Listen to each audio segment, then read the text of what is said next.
పై విలాసకుడు కూడా ఆయనకు పైగా వ్రాయబడెను. వేలాడదీయబడిన ఆ నేరస్తులలో ఒకడు ఆయనను దూషించుచు, నీవు క్రీస్తువు కదా, నిన్ను నీవు రక్షించుకొనుము, మమ్మును కూడా రక్షించుకొనుమని. ఈ యొక్క మాట ముగ్గురు వేలాడదీయబడినారు. యేసు ప్రభు శిలువలో 6 గంటల సమయం వరకు వేలాడదీయబడినాడు. ఆ సమయంలో ముగ్గురు సంభాషణ జరుగుతున్నది. ఇక్కడ శిలువలో వేలాడబడిన ఒకడు ఏమంటున్నాడు, ఒకడు ఆయనను దూషించుచు, నీవు క్రీస్తువు కదా, నిన్ను నీవు రక్షించుకో, మమ్మల్ని కూడా రక్షించుకో. ఎందుకు అంటున్నాడు ఆయన?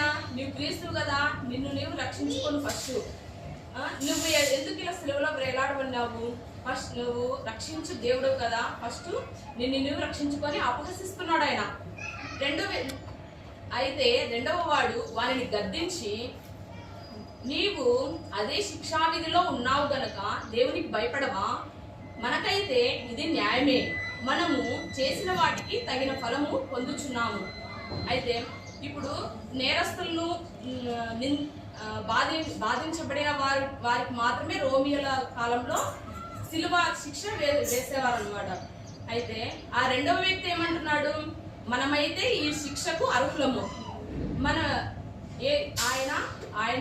ఆయనలో ఏ పాపము లేదు, ఆయనను శిలువ వేస్తున్నారు, నీవు కొద్ది కూడా దేవునికి భయపడవా? ఎందుకు ఈ రెండవ వ్యక్తి ఆయన గురించి, యేసయ్య గురించి ఎందుకు చెప్తున్నాడు అంటే, ఎట్లా రక్షించబడ్డాడు, ఎట్లా ఆయన మనసులో ఆయన గురించి తెలుసుకున్నాడు, ఆ యొక్క గ్రహింపు ఏ విధంగా వచ్చిందో చూద్దాం.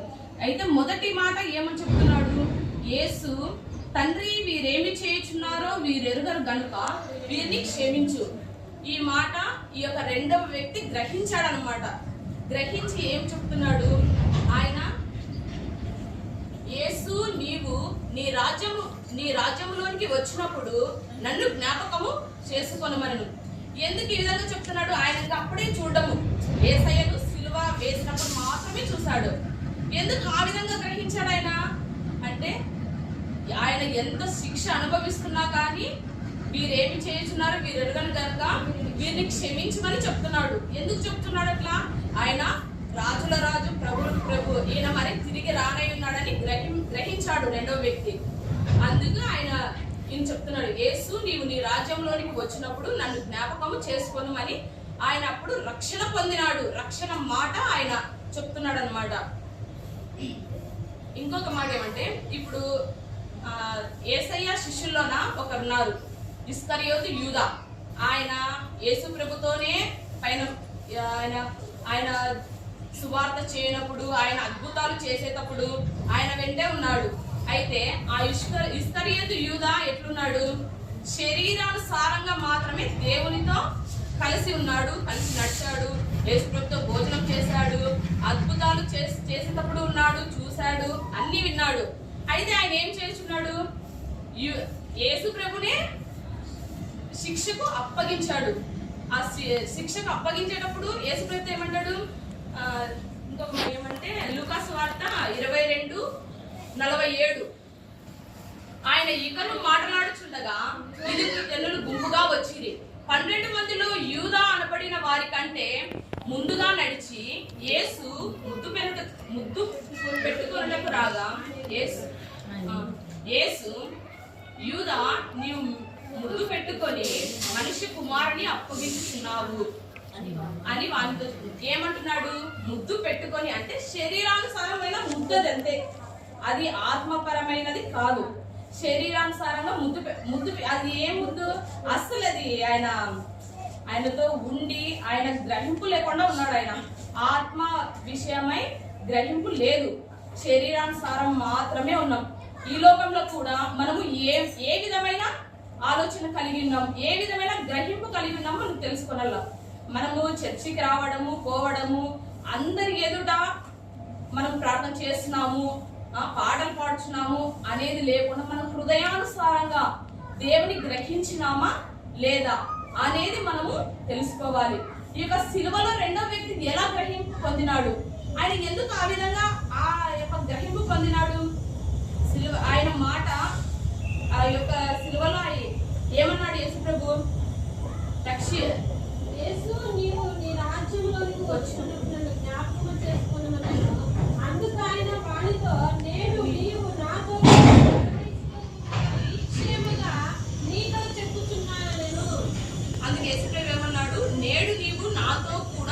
పరదేశంలో ఉండు అని నిశ్చయముగా నీతో చెప్పుచున్నాను.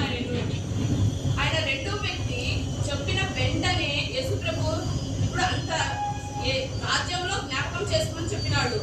ఆయన యేసుప్రభు వెంటనే ఏమన్నాడు? నేడు నీవు నాతో కూడా పరదేశంలో ఉండు అని నిశ్చయముగా నీతో చెప్పుచున్నాను. అది ఎవరికి రాదన్నమాట. మనకి మన నమ్మకంగా ఉంటేనే, అంటే యేసుప్రభు మరలా రానే ఉన్నాడు కాబట్టి ఆయన కూడా మనం దేవుడని గ్రహించాలి. మనం ఈ లోకానుసారంగా ఎప్పుడో వస్తాడులే దేవుడు, వస్తాడో రాడో అని గ్రహింపు లేకుండా ఉండకూడదు. మనం ఈ లోకంలో జీవించినంత కాలం మనం ప్రయాణికులము. ట్రైన్లో మన గమ్యం వస్తేనే దిగిపోతాం, మన ఊరు ఏదైతే అది. అట్లా ఈ లోకంలో మన జీవితం అంతం, మన మరణం వచ్చే వరకు మనము ఏ విధంగా ఉన్నామో శరీరానుసారులుగా కాక ఆత్మానుసారమైన జీవితాన్ని జీవిస్తూ ఈ లోకంలో పయనించాలి. మన గమ్యం వచ్చే వరకు, మన గమ్యం అంటే మన మరణం వచ్చి మరణం తర్వాత ఇంకా ఏముండదు. ఈ లోకంలో మాత్రమే పాపము విసర్జించి దేవుని వైపు చూస్తూ నడవాలి. అది అన్నమాట.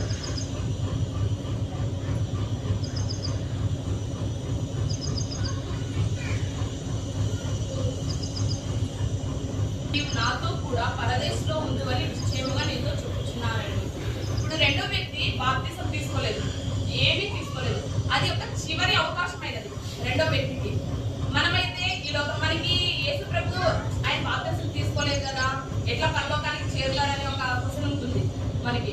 అయితే అది ఆయనకి చివరి అవకాశం. మనకైతే ఇక్కడ ఉంది, యేసుప్రభు చూపించాడు మనకి ఏంటి, బాప్తిసం తీసుకొని పరిశుద్ధాత్మ ద్వారా పవరం వచ్చి ఆయన మీదకి వచ్చి. అయితే మనం ఈ లోకంలో అది రెండో వ్యక్తి అది చివరి అవకాశం కాబట్టి ఆయనకు బాప్తిసం లేకపోయినా దేవుడు రక్షణ భాగ్యం ఇచ్చాడు.